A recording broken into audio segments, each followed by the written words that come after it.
I'm Hiba Elias. And I'm Chevon Drew. And welcome to Momentum, a Race Forward podcast, where we explore how racial justice work is showing up everywhere around us.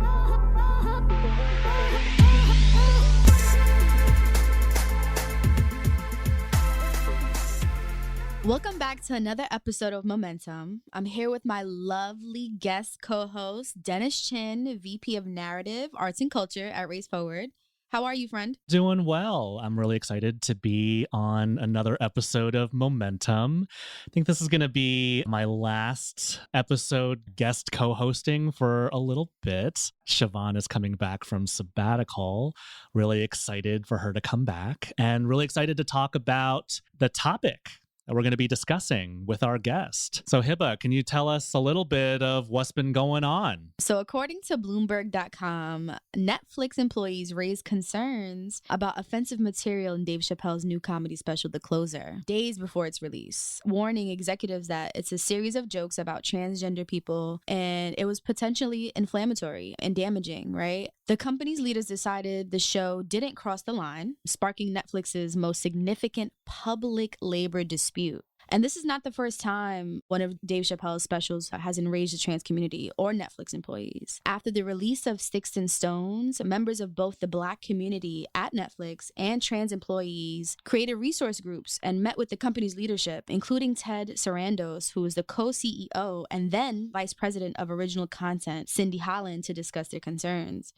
In the stand-up set, which was released on October 5th, Chappelle doubled down on his jokes about LGBTQ groups. The next day, software engineer Tara Field tweeted about Chappelle. The tweet thread went viral, quickly spiraling into a conversation about free speech and cancel culture. So in response to all of this, as you said, the co-CEO, Ted Sarandos, said, "We don't allow titles on Netflix that are designed to incite hate or violence, and we don't believe The Closer crosses that line. I recognize, however, that distinguishing between commentary and harm is hard, especially with stand-up comedy, which exists to push boundaries. In terms of our commitment to inclusion, we're working hard to ensure more people see their lives reflected on screen, and that underrepresented communities are not defined by the single story." And so since then, since the release of that statement, there have been suspensions, firings, walkouts, and protests, both inside of Netflix and outside. And it's incited this conversation about race, gender, sexuality, intersectionality, free speech, cancel culture, and more. And so since all of these events, Sarandos followed up with a more apologetic tone. And still, this discussion is still roiling. And at the time of this recording, Chappelle followed up with and said, "For the record," I quote, "for the record, and I need you to know this, everyone I know from that community has been nothing but loving and supportive.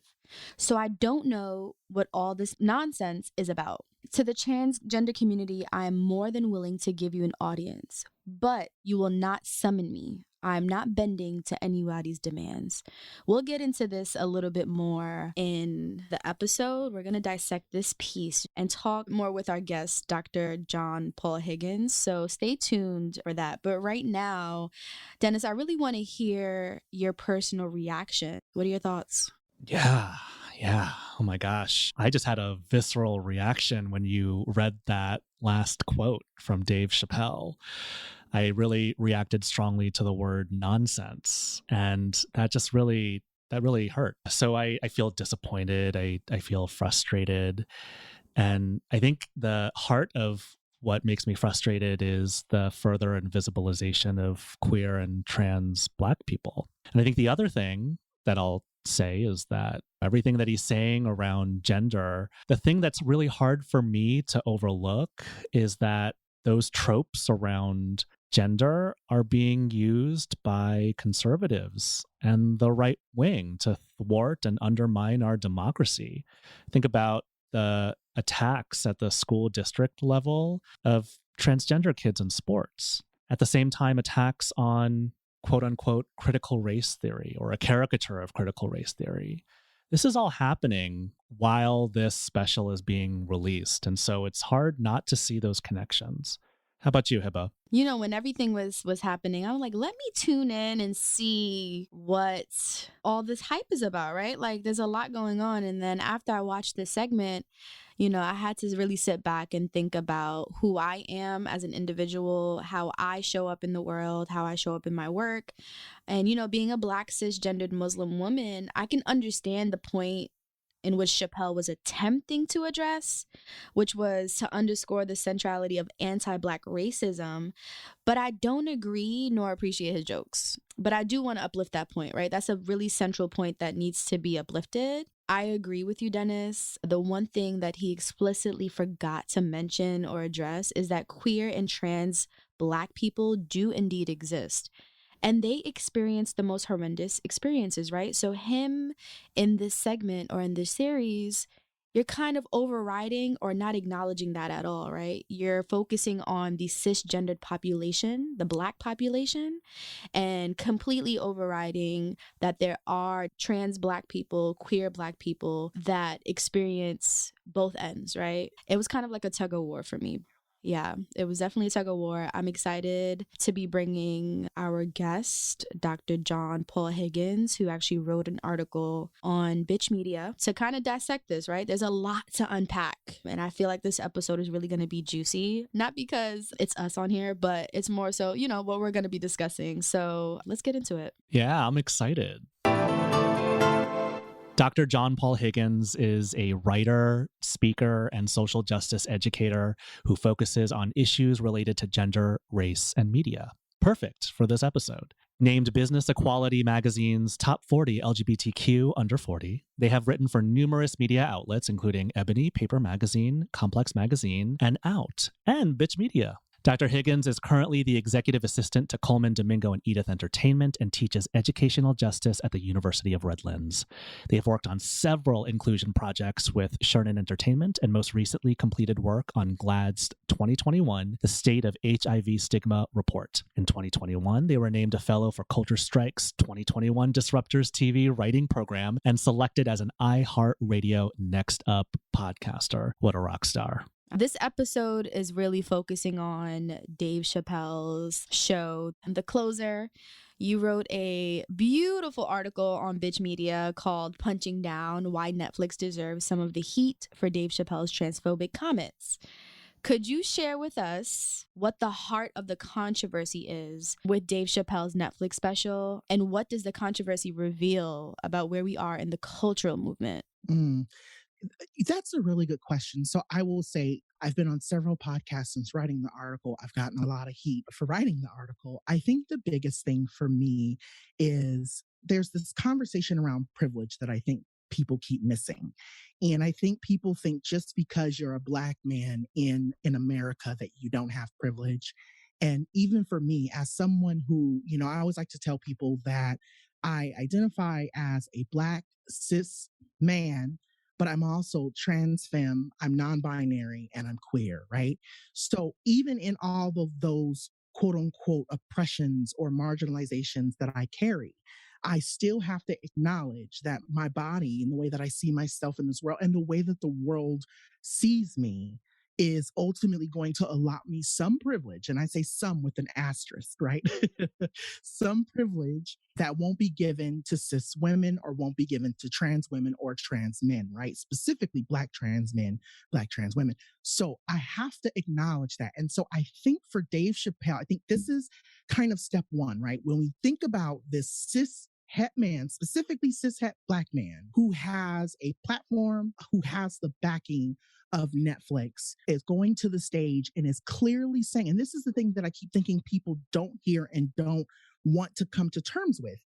It's not about him saying that he didn't understand trans experiences. It wasn't about him saying, oh, you know, and this is what I've said. I said, I know a lot of comedians who talk about LGBTQ stuff, and it's funny. And it's done in a way where even for me as a queer person, I'll go, oh, like, you know, it's exciting to see them go there, but they do it in such a nuanced way where you can tell that they have talked to and studied their craft enough to be able to make sure that that joke lands and doesn't hurt me or my partner or my trans friends feeling or anything. And so for me, I think that's where I'm at with this conversation. For him to get on stage and say, I can say whatever I want to say because, I don't understand this or I don't comprehend this about the queer experience. And well, first of all, sir, we don't need you to understand the queer experience. We don't need you to understand the Black trans experience. We don't need you. None of that is called for. But then you go even further and at this point, he's quadrupled down, but you say, oh, I'm a TERF, right? So you now are ultimately aligning yourself with a group of people who have actively worked to literally marginalize and oppress and eradicate trans people, specifically trans Black women. And this is the thing that I keep saying. In the year that specifically Black trans women have died at a higher rate and a higher number, and every single year, it continues to get larger in terms of the number that we're dealing with in terms of statistics. So this is my thing, and I'll be very transparent and we can kind of talk more about this. I had a real heart to heart with my brother because my brother loves Dave Chapelle. My brother is a huge comedian. Like, my brother's funny. And, even though he's not a comedian professionally, he still looks up to Dave Chapelle. And so for him, when I told him that I will no longer be supporting Dave Chapelle or anything he does, my brother's like, oh, you're being sensitive. You're feeding it. And I said, it's not about being sensitive. I said, he is adding to a rhetoric and to a long conversation that says trans people are not real people.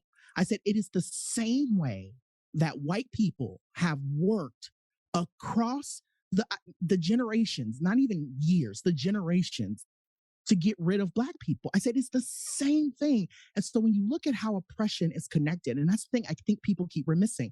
My mom always used to say, and I didn't really understand it until I got older, my mom would say, if they come for me in the morning, they'll come for you in the night. That is exactly what's happening across the board. The same white supremacy, the same power structure, the same privilege, the same manipulation of words in this conversation is what's being done to trans people, specifically trans Black people. And so that's where my frustration started, right? I understand free speech, but when your free speech is talking about someone not being a real person or not being able to own their identity, that's where I have a problem. Yes, Dr. Higgins, speak truth. I think that was one of the things that really frustrated me too. This refusal to acknowledge that queer and trans Black people exist and have been champions in both movements for queer and trans liberation and for Black liberation. Oh, correct. And I'm saying and that's the thing I think that really burns my biscuits is that Black trans people will, and I say people as a general statement, will get up and will march and fight for Black cis men, right? We had George Floyd, we have Tamar Rice, we have all of these Black children and Black men that are dying. And Black trans people, that specifically friends that I know, Ashley, Marie Preston, Blossom Brown, in my opinion, is one of the most vocal for not only just Black trans lives, but I would say even for cis Black men. All of these Black queer people marching. And then you have the audacity to use your platform to say, I don't understand the experience of trans people. And it's like, sir, I think for me right now in this moment, it just baffles me that people don't seem to understand that the same fight you're up against as a Black man is the same fight that queer people, specifically queer, non-binary, trans, however you want to identify, we're all literally fighting the same fight because oppression affects us all in the same way, even if we don't want to admit it. In response to all of this, we've been tracking what the co-CEO of Netflix has been saying, Ted Sarandos. And he was initially saying that commentary like Dave Chapelle, the relationship between that commentary and harm is hard to draw. And you wrote this in your Bitch Media article, and you talk a little bit about complicity. Can you say more about that, Dr. Higgins? Yeah. So there's two things that when you started talking, I was processing in my mind, and I said, I wish I would have put this in my article.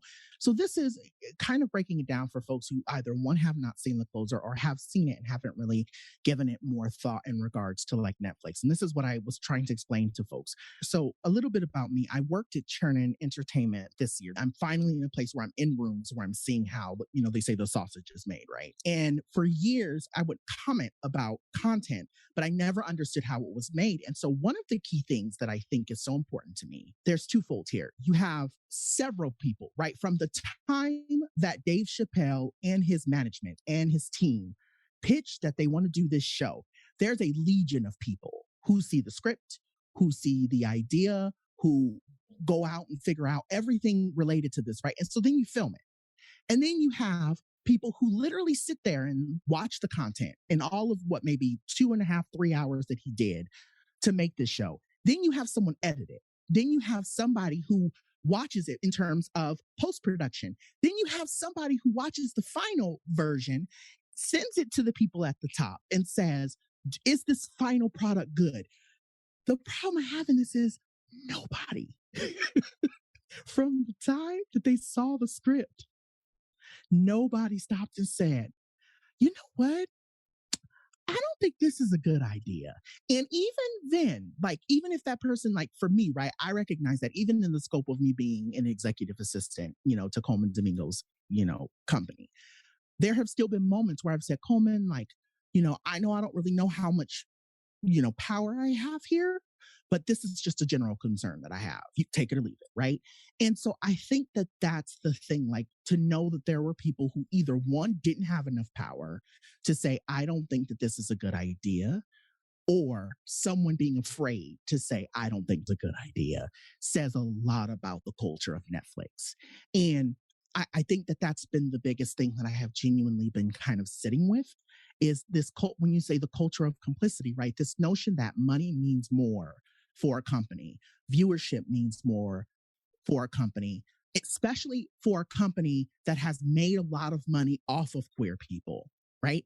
So when you think about some of the biggest shows that Netflix has had, they have, Big Mouth, right, has a queer arc to it. There have been shows that are very, very big shows for Netflix that have queer arcs or have queer leads or have LGBTQ themes in them, right? For you to be a company that has benefited off of utilizing our stories to make money, to not turn around and protect us, that's where I have a problem. I mean, using this controversy to get more views, gain more profits. And that's where the problem is, because now it's not even about the liberation or about the protection of us as queer people.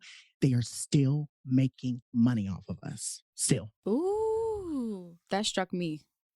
That definitely struck me. And that idea brings me to, you mentioned the editing process and the approval and the money being earned off of the LGBT community's struggles and real life experiences. It brings up to me the idea of censorship, right? Was censorship ever considered? And obviously it was not, right? If they are committing to keeping this show on Netflix and supporting Chappelle in his statements, it just brings up the idea of censorship and cancel culture. Right? Celebrities have been using cancel culture a lot to describe what they feel is censorship. And Chappelle even references a trans comedian who committed suicide, which was one of his closest friends, he expressed, because of online bullying. What's your take on this? So, I'm eager to hear this. Yeah. So first off, I want to say respect to the individual who committed suicide because of being bullied. I don't think that this conversation really is about them per se, right? But it does feel a little bit like my Black friend. When white people say and do racist things and then they turn around and say, oh, I can't be racist, I'm married to a Black man. When it's well, you should be a little bit more cognitive about what you say and do, considering that you're married. Right. You're married to, or you have a cousin or an auntie or an uncle who you love, quote unquote, that's Black. So that's that for that. However, what I will say about this conversation, right, is I think that this, in my opinion, is a way to excuse bad behavior, right? I would say poor behavior in the sense of not doing your own research or your own education I've just been saying I don't comprehend how people can be so dense in 2021, right? If this would have came out in 2001, 2002, 2003, I could understand someone saying, I don't have a smartphone. I don't have access to AOL to get the little CD to get to the internet. I don't have the money for the internet. It's expensive, right? I would say, okay, I understand, Mr. Chappelle. Like, it's hard to get the information because you probably got to take some time off of your tour. You got to go to the library. You got to pick up a book. You got to know what good book to get. Like Mr. Chappelle, there's a lot of work that goes into it, right? I totally get that. However, now in today's world, for you to tell me that you can't put in LGBTQ rights in Google and see all the articles, including mine, that come up. it baffles me. And so I guess I say all of this to say, to circle around to this idea of cancel culture, right? I always like to say you won't get canceled if you just did your homework. So for years, you've gotten away with saying terrible things. You get what I'm saying? I hope this makes sense. For years, you've gotten away with saying and doing things that were problematic. Everybody has, right? I was just watching a show the other day and I was like, ooh, this would not work today, right? Because I've learned, I've taken the time to fully understand why something someone may say or do is considered anti-Black or anti-this or anti-that or heteronormative or homophobic or even transphobic, right? Even in 2016, I got called out for being transphobic, right? And I have all that. I have all the degrees. I got 3 of them, right? So I think the biggest thing for me is like, there is a fine line between quote unquote being canceled and accountability. And I don't think anybody is saying, Dave Chappelle, we don't want to see you on stage anymore. And I told my husband this. I said, I think Dave Chappelle is hilarious. All of the skits, specifically the Prince skit, is comedic genius. Him, Charlie Murphy, all of them. They are all some of the best storytellers. However, like I said, even for me with my 19.9 thousand followers on Twitter, my 5,000 followers on Instagram, some 1,000 followers I have on Facebook, right? Every time I post, I have to remind myself, you have a platform. People are watching you. People are looking to you for information. Be mindful about what you say and how you say it. And I sometimes will go there, but I recognize that at the end of the day, it's about being held accountable. So when someone jumps in my DMs and says, hey, John, what you just posted is a little anti-Black, even if you may not feel it, I have to remind myself, oh, let me reread this and let me get a second opinion and then let me come back to this thought, you know? And I think we're touching base around accountability. And activist Ashley Marie Preston, you mentioned her earlier. She's recently been in the forefront after organizing the walkout at Netflix over Chappelle's latest comedy. And after taking a stand against the streaming service, some of her old tweets resurfaced, right? And a lot of her old tweets were misogynistic, and most of them, or a lot of them, took aim towards the Asian community. And she now takes a stand saying that, I held myself accountable from the time those tweets went out up until 2018, right? So this is why I'm the one that's able to do the work, because I already did the work. You get what I mean? Like, I already did the work and I'm in the position to now say, yes, I was wrong. But I put in time to learn what it is that I did and what harm I've caused so that I never do it again.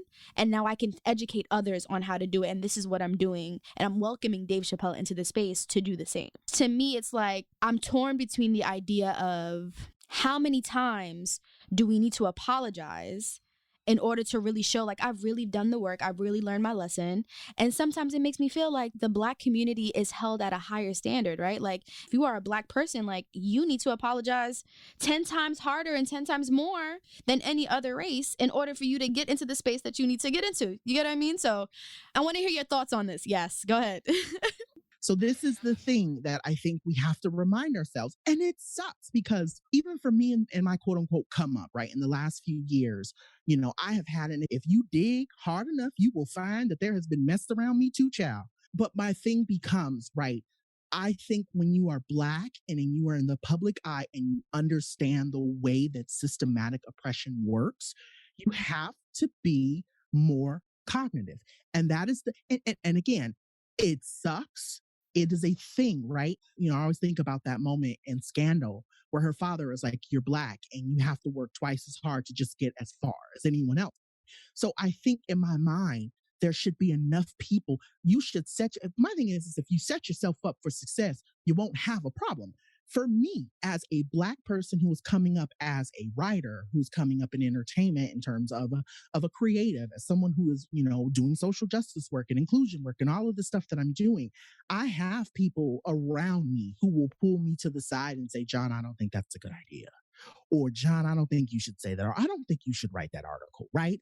Like, I think that if you have people who have your best interest at heart because they understand the system, then you won't have that problem. So this is telling me, this is just, again, this is my opinion. Y'all can take it or leave it. My mom would always say, eat the meat and spit out the bone. So I'm real big on this idea of if you have the right people around you who understand this system, then you wouldn't be here, sis. You wouldn't have this problem. You genuinely would have people saying, ooh, so all of that's funny. All of that is hilarious. But that right there, girl, I would talk to somebody about that because I want you to be able to talk about it. But this is the way I think you need to talk about it. And so then again, herein lies that conversation that goes back to privilege, right? This man is so well to do that he has people around him who allows him to do and say whatever he wants to say. And so what he's dealing with is he's not dealing with cancel culture. What he's dealing with is people who are saying, why are you at your big age and in the age of information still talking about topics that were big in 2012? And I think most of the Chappelle supporters are lacking that same context. They're lacking the same educational piece, right? They don't have anyone that's informing them, letting them know, like, no, I hear y'all, but this is what y'all need to focus on as well, because this is a conversation that's happening simultaneously, right? Like, and y'all are tuned out from it. So if y'all are tuned in, we wouldn't even be having this discussion right now. And I'll say this too, kind of put a cute little bow on my thoughts. I think the bigger thing is, and I want to respect you because I think there's an element of privilege in me being able to say, go out and find the information or go out and find the right people around you and yada, yada, yada. Like there's still an element of privilege that's connected to that. And so to even say for me that I'm grateful to have, a good manager and I'm grateful to have a great assistant who is trans and who is on the front lines doing a lot of work, right? Who ultimately teaches me a lot. Like that is a privilege to have. But I cannot get with this idea that because both the streaming service and you as the creator are being told that what you're saying is harmful and it's continuing to add to the rhetoric of harm, that it somehow means that the world is trying to get rid of you. No, what it says is that people actually give a damn about what you have to say and see your talent as a blessing. And we're trying to help you become better. And this is what I tell people too, because I've had a lot of people jump in my DMs and say, I support him, you're terrible, yada, yada, yada. And I said, at no time, if you read my article, because a lot of people don't read, no shade, people don't listen, people don't read. If you read my article, at no time did I tell anybody to cancel their Netflix subscriptions or to cancel Dave Chapelle. I never put that in there because that's not what I want. I don't think that helps anybody. What I want is for people to delve into understanding the nuances of identity, the nuances of sexuality, the nuances of being Black, the nuances of being a creator, right? Like, that's what I want. That's all I ask for. And it's at its worst being used, cancel culture, all these type of things, as a way to silence voices like yours, voices of people that add that nuance. And what I hear you say, Dr. Higgins, you're saying a lot. One of the things that's coming through is also, like knowing him, knowing the specials that he's done. What he's trying to elevate here is the centrality of anti-Black racism. And what is so frustrating is, you were right, Dr. Higgins, like some of the things that he says to describe queer and trans people seems like it comes out of the early 2000s. And it's like, y'all, we're in 2021. And how much more brilliant and incisive he could have been if he centered queer and trans Black people to reveal who we are, to reveal whiteness, which is his MO. this concept has been around for ages, but since 1989, we have almost 40 years of conversations, well, 30 something years in conversations around intersectionality. If even he would have rooted some of his thoughts and his concerns in, like, I'm struggling with this idea of what it means to be trans and Black. I'm struggling. Yes, Chappelle, there are a lot of things I struggle with. I struggle with why people wear flats. Like, I don't understand it, but there are a lot of things that we all struggle with, right? I think if he would have really kind of laid, and again, that tells me that even with all of his privilege, he's been intentional about keeping out these conversations. And I think that's the thing that I look at more. This conversation is not about the people who don't have access to these conversations. This conversation is about someone who does have the access, who does have the privilege, who does have all of these people around him to help him become a better person. I've been thinking a lot about this. As we've been talking, I keep thinking and keep going back to Chelsea Handler. And I'm not going to sit here and applaud her for doing work that she should have been doing for a very long time.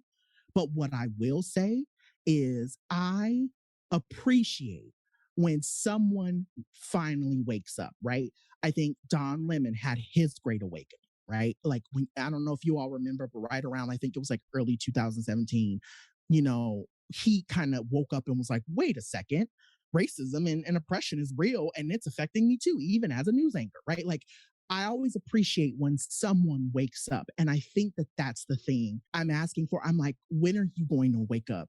Like, that's literally what I'm looking at. Looking at his relationship with Netflix and looking at what's happening around him, I'm going, you have been used as a caveat to make them more money. And I'm going, you're risking your career to make them more money. When are you going to wake up to understand that the same thing that you just did to the trans community is the same thing that Netflix is doing to you? When are you going to wake up, sis? Like, that's, I don't get it. I don't get it. So, Dr. Higgins, we've been talking about Netflix. Dr. Higgins, you were on Nailed It. Yeah, I was this past season. And it's cool because I was going to say, I know this is totally unrelated, but it's related. So I initially was supposed to be on the Double Trouble season. And I guess they really wanted to make sure that what I do aligns with the actual show. And so people are like, oh, you're just on Nailed It. And I was like, yeah, it's a fun show.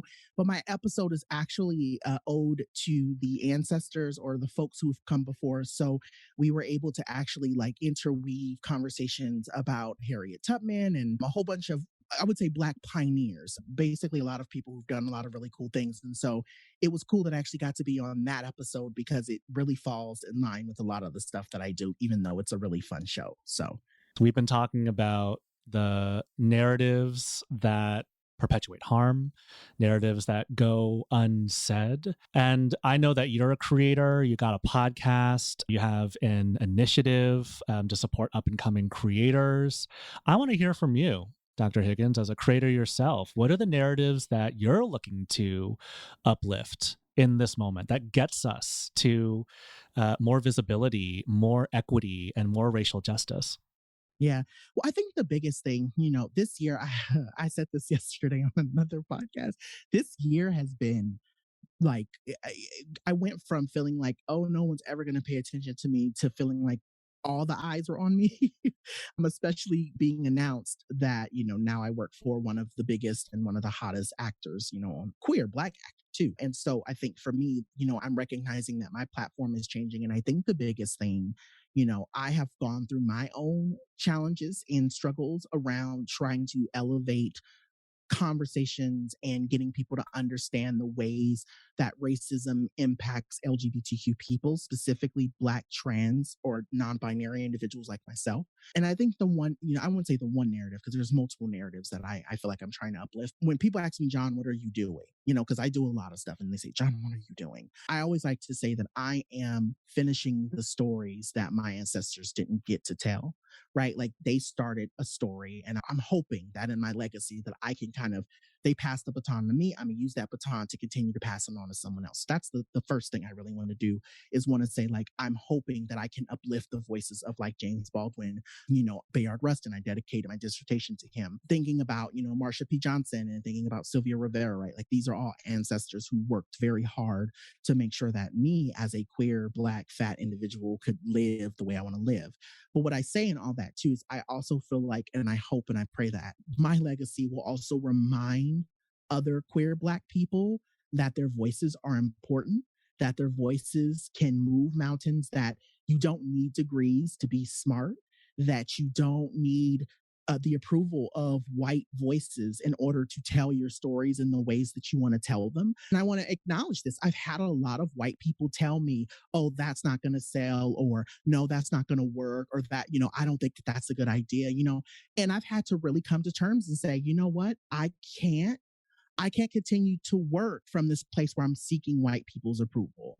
And I think that that's the thing that I really want specifically queer people to note, is that even in conversations of homophobia and, heteronormativity and all these other things that exist, I'm genuinely working in this mind to say, if you have something to say and it comes from your experience, it's valid.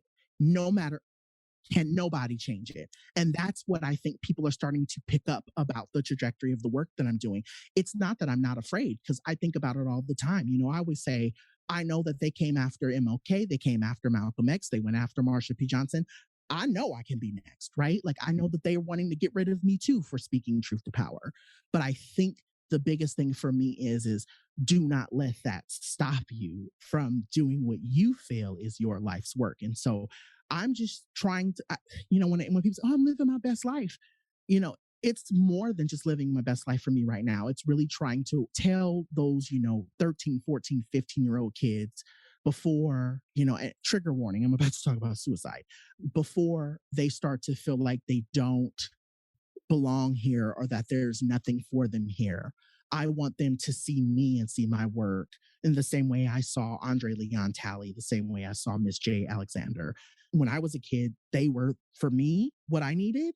That's what I want to be for the youth or the folks that are coming around. And I want to say this lastly before, we all wrap up.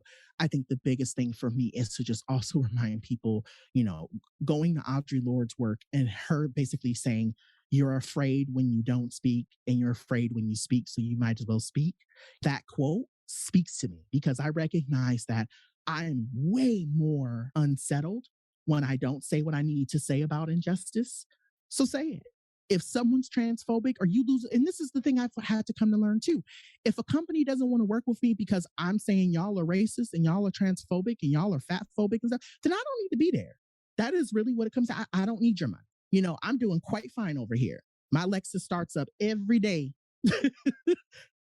So I'm fine. Like, I don't need your money. But I think that's the thing I want folks to really take from this conversation, is that you don't need people's approval to thrive. Stay in your truth. Continue to speak your truth, whether it be on paper, whether it be through art, whether it be through, writing, whether it be through podcasting, like whatever you have to say, it's valid.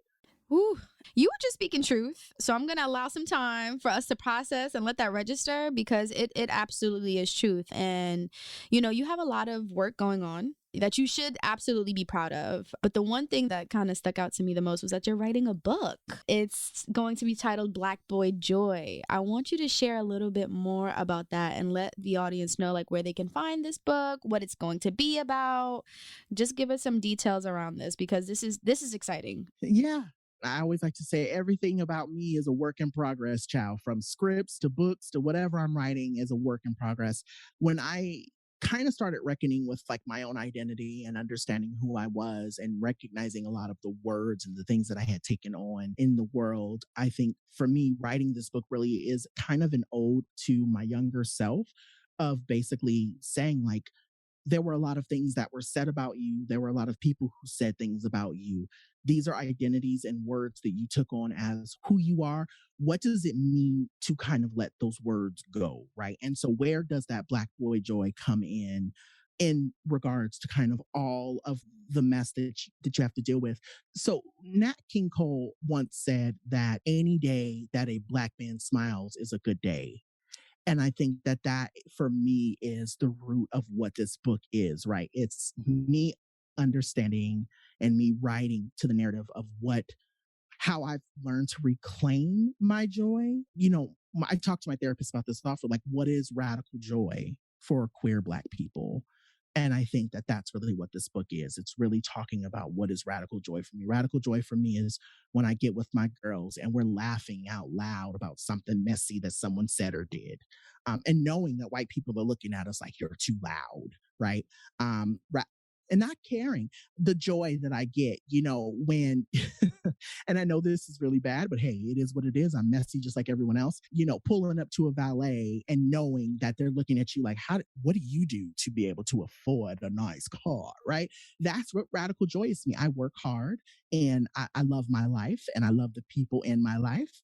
Yeah. And I'm happy, right? The idea that every time I go out to dinner, being able to put my card on the table and telling my friends, no, girl, I got you. Like, that's what radical joy is for me, is knowing that the people around me that have helped me get here are just as happy and joyful and well taken care of as I am. So I'm just blessed. Like I said, I think this book is really just is me reflecting on what it took for me to get to this place and what I've learned in the process. I know for myself, when I see Black boys, Black men smiling in pure happiness and enjoyment, it's everything to me. And that comes from the bottom of my heart. So I'm so happy that you're writing this book and I send you much success. I really hope this sells out. So Dr. Higgins, as we close out, how can our listeners find you? Your socials? You also got a podcast too. Tell us about it.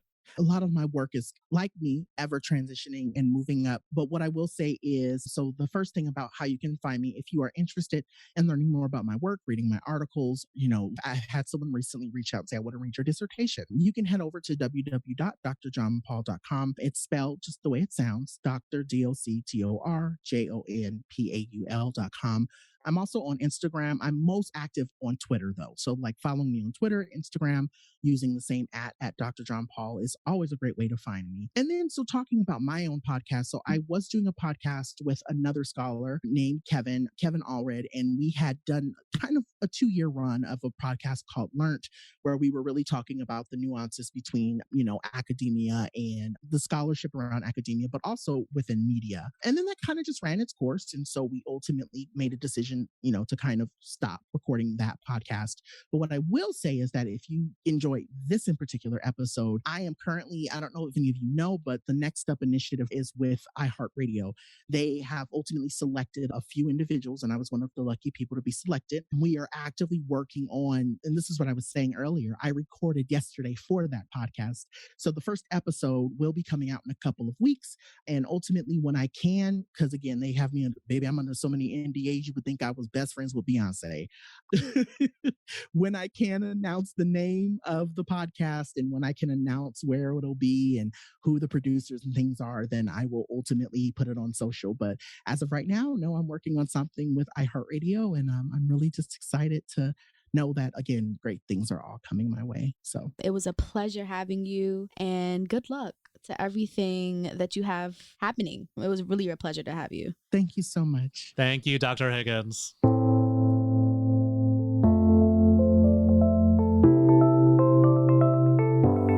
So we are here with a few announcements. As you all know, Race Forward is 40, and we are happy and excited to announce that we'll be celebrating Race Forward in a virtual anniversary gala on November 18th from 5 to 6:30 p.m. Eastern Time, and it will be casted to our YouTube and our Facebook Live. So be sure to join us for this special event. You don't want to miss it. We have many special guest appearances, we have performances, we have DJs. Y'all know how we get down with our events, so you don't want to miss it. Make sure you save the date on your calendar and join us on November 18th. Yes, yes, yes. So much richness in Race Forward's history. And if you want to stay connected to us in a different way, we always host public BRE trainings. That stands for Building Racial Equity Trainings. Go to raceforward.org/trainings if you're looking to learn more about racial equity, about racial justice, all of the terms that we're using. Feel free to come to one of our events. And you can keep up with all of our events that's happening by following us and visiting us on our social media pages, our Facebook, Twitter, and Instagram. We are and can be found at Race Forward, RACEFORWARD. And don't forget to rate and subscribe. We are on Apple Podcasts, Spotify, and Pandora. Yes. Thanks all. Thanks, everyone. Thanks, Hiba.